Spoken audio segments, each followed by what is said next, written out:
Point 31 है topic. हाइगन के द्वितीयक तरंगिकाओं के सिद्धांत पर हमको परावर्तन के नियम को समझाना है।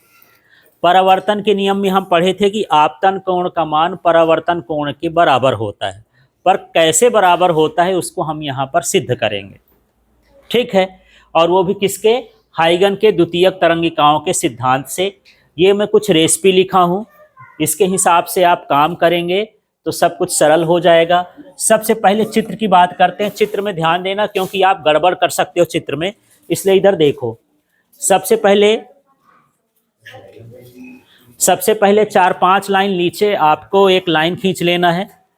ये 2 डैश डैश लाइन कुछ दूरी पर खींचिए जो अभिलंब का काम करेंगी। अब यहाँ से समझिएगा, ये जो किरण है किसी भी डायरेक्शन से आपको लेके आना है, ये आपतित किरण है, इंसिडेंट रे हो गई।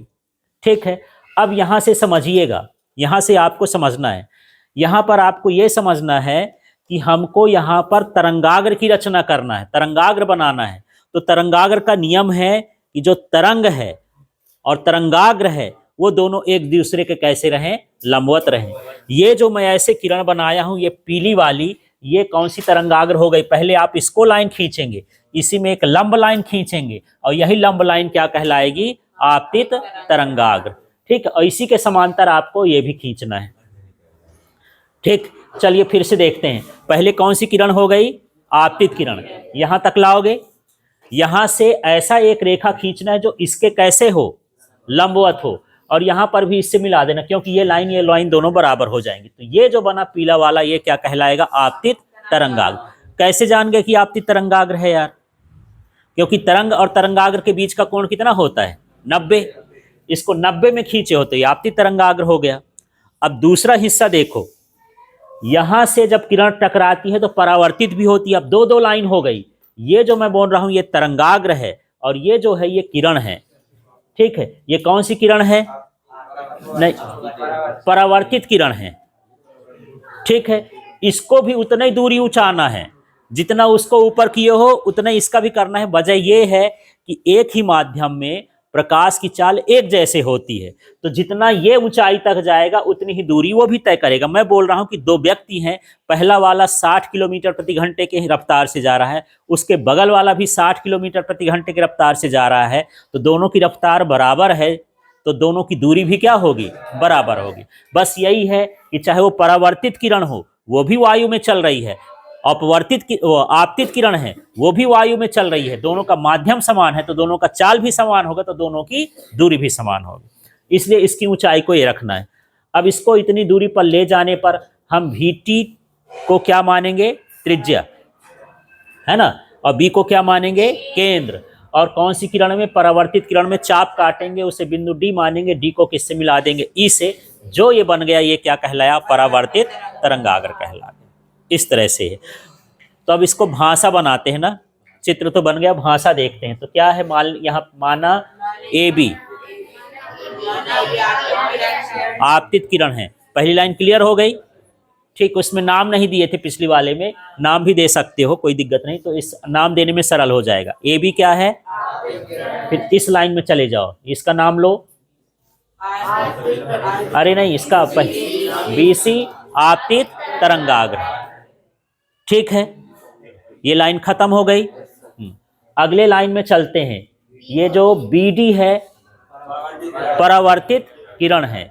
यदि प्रकाश की चाल V हो तो T समय में चली गई दूरी क्या कहलाएगी? VT कहलाएगी। तो B को केंद्र और VT को त्रिज्या मानकर परावर्तित किरण में चाप काटते हैं, चाप को D मानते हैं, D को E से मिलाते हैं, तो जो D है वो परावर्तित तरंगाग्र है। बस इतना लिखना है। चलिए अब आप लोग को मैं जहां जहां हाथ रखूंगा वहां पर ध्यान देना। आप लोग गप मत करो यार, रुक जाओ। हाँ, आपतित किरण हो गई। ठीक, फिर इसमें आ जाना है। उसका छोड़ देंगे काम, एक काम खत्म हो गया। फिर यहां पर BD परावर्तित किरण है। यदि प्रकाश की चाल V हो तो T समय में चली गई दूरी VT हो।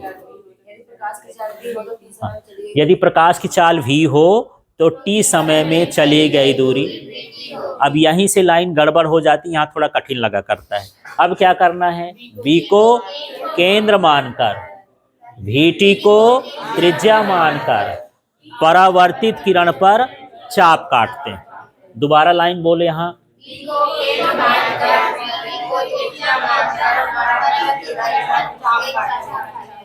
ठीक है। हाँ, जहां चाप काटता है उसे बिंदु D लेते हैं, D को E से मिलाते हैं तो DE परावर्तित तरंगाग्र है। ठीक है। इस तरह से लिखने के बाद अब अगले स्टेप में आते हैं। दो त्रिभुज आप देखिए, जो पहला इसके साथ बना है, ये वाले का नाम देखो, ये वाले का, C वाले का क्या हो जाएगा, BCE मिल गया। हाँ, इस वाले का देखो तो क्या है, BDE। दो त्रिभुज मिल गए। एक वाले C वाले का देखना, एक कौन सा लेना है, D वाले का त्रिभुज का। ठीक है। अब दोनों त्रिभुज में हमको ये देखना है कि बराबर क्या क्या है, तो यहां पर लिख देता हूं। त्रिभुज कौन सा लिए हो आप, BCE, और एवं कौन सा त्रिभुज है, इसमें हमको देखना है क्या क्या चीजें बराबर हैं। तो सबसे पहले यहां पर हमको I और R नहीं लेना है, इसको लास्ट में लेना है। तो आप देखो, ये कोण और ये कोण कितने का है, 90 का। तो यहां पर हो गया कोण D बराबर कोण C बराबर कितने का है, 90 का है। क्लियर हुआ, यहां पर का कोण 90 रहेगा। दूसरा जो BE है वो दोनों त्रिभुज का है ना, तो यहां पर क्या लिखेंगे, BE बराबर क्या हो गया, BE। ये क्यों बराबर हैं, ये क्या हैं, उभयनिष्ठ हैं। ठीक है। फिर ये वाली लाइन जो हरी हरी है, ये इसका मान क्या है, BD, और इसका मान क्या है, ये हरी वाले का CE। तो यहां पर जो BD है और जो CE है ये किसके बराबर है, VT। समान समय में समान दूरी तय करेंगे, तो ये बराबर हो गए। ठीक, जब ये बराबर हो गए तीनों चीज, तो त्रिभुज BCE और ये त्रिभुज ये कैसे हो गए, सर्वांग सम।